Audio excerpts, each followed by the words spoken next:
24 का जनादेश, जो पहले एक प्रश्न बहुत मीडिया वाले हमसे पूछते कि आप तो सत्ता में नहीं हैं तो फिर आप लोग खुश क्यों हैं, तो इसीलिए खुश है कि इस बार लोगों ने जो इस देश का जो एक क्या कहते हैं, लीश कहते हैं, ये एक रस्सी कहते हैं जिससे ये देश कंट्रोल होता है, वो ऐसा कभी लग रहा था कि ये लोगों के हाथ से निकल जा रहा है, किसी एक के पास चला जा रहा है। तो इस बार इस जनादेश ने बहुत स्पष्ट ये कर दिया है कि भारतीय लोकतंत्र में एक ही के हाथ में वो देश का जो रस्सी है, देश का जो लीश है वो रहता है, और वो है भारत की जनता। तो this is a very big thing. और एक चीज़ which the government has, which the people have said is that ये देश संविधान के ऊपर बना है और संविधान के ऊपर ही बना रहेगा। जो भी समझता है कि संविधान से ऊपर वो है, उसको देश की जनता will say that no, this is a very important message that the constitution is above everything. The third thing, जो तीसरी बात है जो राजीव जी उनके थोड़ा सा उल्लेख किया कि the people have stood by those of us who have not compromised.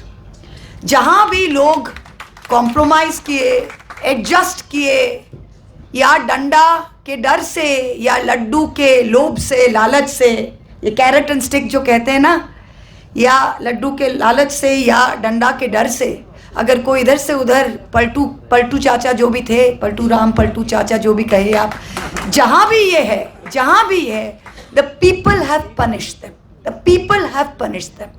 तो ये this is a very important thing going forward.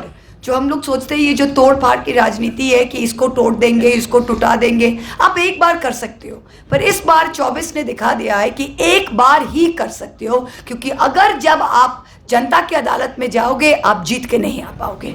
This is a very important thing to be able to stick to stand and to not compromise. I think this was the biggest lesson from 2024। अब यहाँ पे बहुत सारे senior leaders बैठे हुए हैं। I won't keep you long. I'm very, very grateful for inviting me. And I thank all of you today who are present here and are still inspired by the philosophy of truth rather than that of power. That is what has made India and that is what will keep India alive.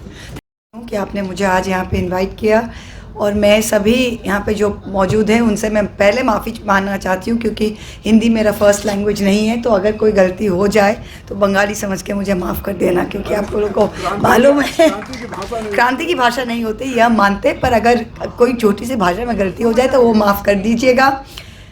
मैं आज I am really honoured जो आज मुझे यहाँ बुलाया गया, और ज्ञानेश्वर मिश्रा जी के बर्थ एनिवर्सरी में आज 5 अगस्त, जैसे वो कह रहे थे राजीव जी कि पता है ना वो बलिया जिले से थे।